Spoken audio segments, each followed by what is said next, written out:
अधिक है। इसीलिए बालिग व्यक्ति अपनी इच्छा से जहाँ रहना चाहती है वो रह सकती है। उसके माँ बाप का उस पर कोई कानूनी अधिकार नहीं बनता है कि वो उसको कहाँ रखेगा, क्या रखेगा। बालिग व्यक्ति पर कोई अधिकार माँ बाप का नहीं रहता है। सर, जब बालिग व्यक्ति पर किसी का अधिकार मतलब माँ बाप का अधिकार नहीं हो सकता है, वही वो बालिग व्यक्ति किसी और के साथ शारीरिक संबंध बनाता है, उनके माँ बाप के द्वारा उनका हत्या कर दिया जाता है, तो ये कहाँ तक सही है? कानून इसके लिए क्या है? जो बालिग है वो अगर अपनी इच्छा से किसी से शारीरिक संबंध बनाता है तो उसके माँ बाप को कोई हक नहीं बनता है कानूनन कि वो इसका विरोध करे या ऐसे कार्य में लिप्त लड़के की हत्या कर दे। ऐसा कानून उसको कोई अधिकार नहीं देता। नमस्कार, मैं एस के मलाकार, आप सब देख रहे हैं हरकम न्यूज। अभी पूरे हिंदुस्तान में प्रख्यात मामला छोटू हत्याकांड आज जन जन को पता है, लेकिन कुछ लोग भावनाओं में बहकर यह कह रहे हैं कि छोटू को और जो भी उनके कातिल हैं उनको डायरेक्ट फांसी हो जाना चाहिए, और कुछ लोग मतलब अपने प्राण प्रतिष्ठा के कारण बोल रहे हैं कि ऐसी बेटियों को फांसी में हो जाना चाहिए। लेकिन देश जो चलता है किसी के भावनाओं से नहीं और किसी के प्रतिष्ठा से नहीं, देश चलता है कानून और संविधान से। तो हम लोग आज आए हैं जानने के लिए कि आखिर इस मामले में कानून क्या कह रही है, ऐसे मामले में कानून किस तरह की रवैया अपनाती है। तो हमारे बीच अभी उपस्थित हैं कैलाश बिहारी जी, जो कि क्रिमिनल केस के वरिष्ठ अधिवक्ता हैं। हम लोग उनसे जानेंगे। सर, सबसे पहले आपका बहुत बहुत धन्यवाद आपका मेरे चैनल पे। आपका धन्यवाद हुआ।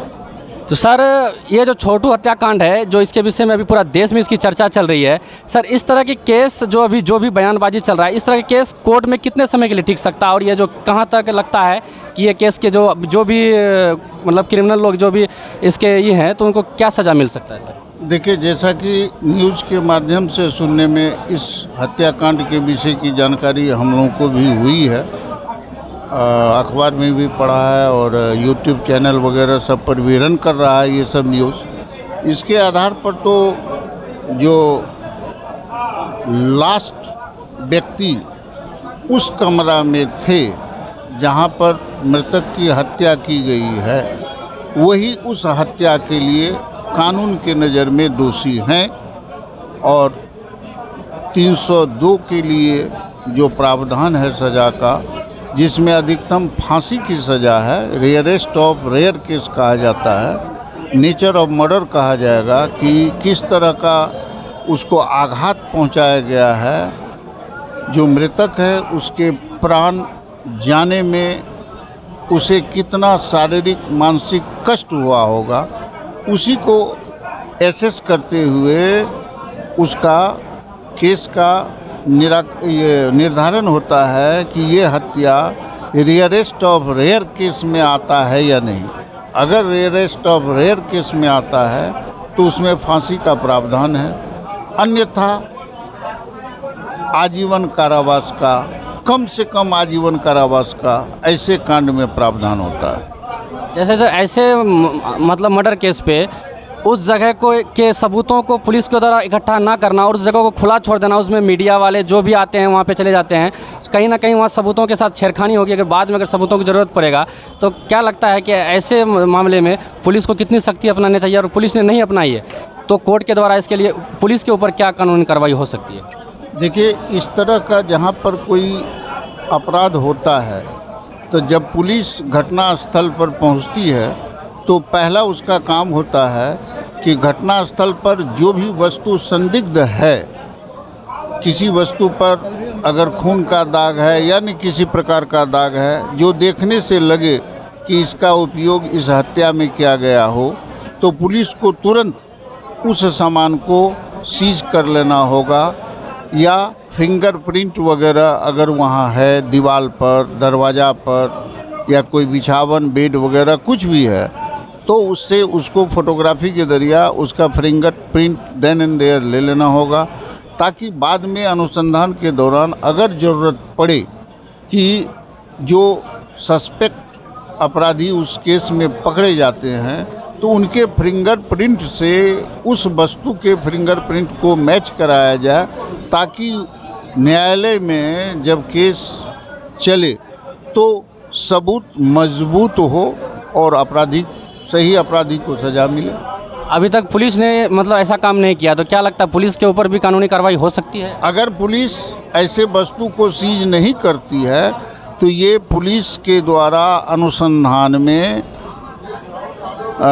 शिथिलता, कहा जाए कि शिथिलता या जानबूझ करके न किया जाना ऐसा कार्य, किसी को लाभ पहुंचाने के उद्देश्य से या जानकारी के अभाव में ऐसा कार्य पुलिस कर देती है, जिसका नुकसान होता है बाद में जा कर के।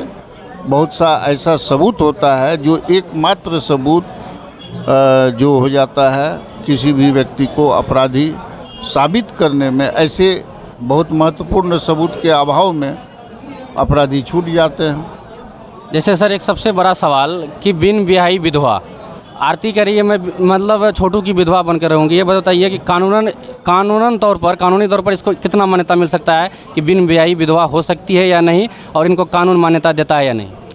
हमारे समाज में, हिंदू लॉ में, जब तक कि किसी लड़की की किसी से शादी ना हो जाती है, चाहे वो मंदिर में हो या सामाजिक तौर पर हो, यानी जब तक वो उसकी सुहागन नहीं बन जाती है तब तक वो उसकी कानूनन विधवा नहीं बन सकती है। हाँ, ये उसके मानसिकता है कि अब छोटू के प्रति उसको कितना लगाव था, इसलिए वो भावनावश इस तरह की बात कह रही है, लेकिन कानूनन वो उसकी विधवा नहीं कही जा सकती है। जैसे कि सर अभी छोटू, आरती या छोटू के यहाँ रह रही है, क्या अगर छोटू के परिवार वाले चाहे आरती को अपने घर पर लेके आने के लिए, तो कानून उनका साथ देगी? क्या वो कानून का सहारा ले सकते हैं? चूँकि आरती बालिक है, उसकी उम्र 18 वर्ष से अधिक है, इसीलिए बालिक व्यक्ति अपनी इच्छा से जहाँ रहना चाहती है वो रह सकती है। उसके माँ बाप का उस पर कोई कानूनी अधिकार नहीं बनता है कि वो उसको कहाँ रखेगा, क्या रखेगा। बालिक व्यक्ति पर कोई अधिकार माँ बाप का नहीं रहता है। सर जब बालिग व्यक्ति पर किसी का अधिकार, मतलब माँ बाप का अधिकार नहीं हो सकता है, वही वो बालिग व्यक्ति किसी और के साथ शारीरिक संबंध बनाता है, उनके माँ बाप के द्वारा उनका हत्या कर दिया जाता है, तो ये कहाँ तक सही है? कानून इसके लिए क्या है? जो बालिग है वो अगर अपनी इच्छा से किसी से शारीरिक संबंध बनाता है तो उसके माँ बाप को कोई हक नहीं बनता है कानूनन कि वो इसका विरोध करे या ऐसे कार्य में लिप्त लड़के की हत्या कर दे, ऐसा कानून उसको कोई अधिकार नहीं देता। लेकिन सामाजिक तौर पर ये मतलब लोगों का कहना है कि ये बिल्कुल गलत है, इस तरह के घटना होने से समाज में गलत असर जाएगा और हर किसी की बहन बेटियां ऐसा करेगी, तो ऐसे लोगों को आप कानून के माध्यम से क्या कहना चाहिए? देखिए, सामाजिक व्यवस्था एक अलग बात है और कानून का प्रावधान एक अलग होता है। हमारे समाज में वास्तव में इस तरह का अगर कोई लड़का लड़की के बीच अफेयर्स की बात रहती है तो इसका गलत मैसेज सोसाइटी पर जाता ही है।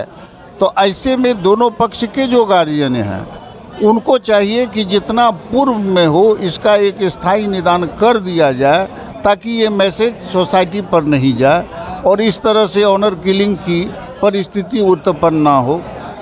जैसे कि सर बताया जा रहा है कि पहले बात थी कि आरती के भाभी ने छोटू को बुलाया था, लेकिन अब बताया जा रहा है कि छोटू मतलब आरती ने छोटू को बुलाया था और इस दौरान उसकी हत्या हो गई। क्या इस मामले में आरती को भी के ऊपर कानूनी कार्रवाई हो सकता है? क्या उनको भी सज़ा मिल सकता है इस ऑनर किलिंग में? अगर आरती का उद्देश्य उसको बुला के हत्या करवाना था, ये अनुसंधान का विषय है। अगर उसका ऐसा उद्देश्य था तब इस अपराध में वो भी संलिप्त मानी जाएगी। लेकिन अगर उसका ये उद्देश्य नहीं था कि छोटू को बुलाया जा रहा है, हम बुला रहे हैं इस उद्देश्य से कि ये सारे लोग मिलके उसकी हत्या कर देगी, अगर उसका ये उद्देश्य नहीं था उसे बुलाने में, तो आरती दोषी नहीं कहलाएगी। जैसे कि अभी सर बात चल रही है, एक बहुत ही गंभीर विषय है कि लोगों का कहना है कि जो भी लोग आरती के सपोर्ट पे हैं, कुछ लोगों का कहना है कि जो भी आरती के सपोर्ट पे हैं, क्या उनके घर पर अगर एक एक बेटी आरती के जैसे हो जाए, क्या वो चाहेंगे कि ऐसी बेटियों को हो जाए? इसके विषय में आपके नज़र पे क्या बात बनता है? देखिए, सोसाइटी में ये तो बहुत अच्छा उदाहरण नहीं जाता है, चाहे वो हत्या कर दिया जाए या हत्या के बाद लड़की की ऐसी मानसिकता हो जाए, ये हमारे समाज के लिए अच्छी बात नहीं है।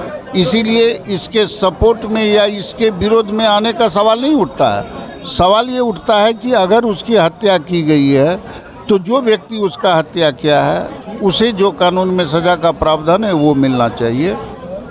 कुछ लोगों का कहना है कि छोटू का हत्या हुआ है, कहीं ना कहीं क्षति उनके परिवार को पहुंचा, आरती को नहीं। लेकिन अभी जो मतलब सोशल मीडिया पे चल रहा है ट्रेंड कि आरती को इंसाफ दो, तो आरती को इंसाफ मिलना चाहिए, छोटू और छोटू के परिवार को इंसाफ मिलना चाहिए? जो मृतक है इंसाफ तो उसके परिवार को मिलना चाहिए। आरती से अभी तक उसका भावनात्मक संबंध था, कोई उसका वैधानिक संबंध नहीं हुआ था, चूँकि उससे वो शादी नहीं किया था, इसीलिए उसका भावनात्मक संबंध था। लेकिन उसके माता पिता का तो उससे वैधानिक संबंध है, इसीलिए क्षति तो उसके माता पिता की, मृतक के माता पिता का क्षति कहलाएगा। सर आखिरी सवाल कि इस तरह के केस में, इस तरह के मामले में, ये ऑनर किलिंग के मामले में किस तरह की एक्ट, किस तरह की धाराएं जो भी मुजरिम होते हैं उनके ऊपर लगता है? ऑनर किलिंग तो एक शब्द दिया गया है कि अपने मोच की लड़ाई में लड़के की हत्या किया कर दिया जाता है, लेकिन सज़ा का प्रावधान तो जो आईपीसी के धारा में सज़ा का प्रावधान है उसके तहत दिया जाता है। ऑनर किलिंग के लिए कोई अलग से सज़ा का कानून नहीं बना हुआ। तो सर इस अपराध में किस तरह की धाराएं लगेगी? ये तो शुद्ध रूप से 302 आईपीसी दफ़ा का केस है, हत्या जिसको कहा जाता है। घर पे बुला के हत्या कर देना, इस पर वो 302 के ही तहत, चाहे घर पे बुला के हत्या हो या राह चलते हत्या हो, हत्या का दफ़ा वही रहेगा और सज़ा उतना ही रहेगा। जैसा कि हम लोगों ने जाना कि भावनाओं में बहकर कोई भी बात कह देना और झूठ मूठ के सोशल मीडिया पे किसी प्रकार की तरह गाली गलौज करना, किसी के ऊपर कोई भी वक्तव्य देना एक तरह का गलत है। हम लोगों ने अभी बात किया, ये लोग कानून और संविधान के मतलब जानकार लोग हैं, इनको पता है कानून में क्या होता है, संविधान क्या कह रही है। तो हम लोग अफवाहों को ना फैलाएं, समाज में सही संदेश दें ताकि इस तरह के मामले आगे चल कर ना हो। बहुत बहुत धन्यवाद।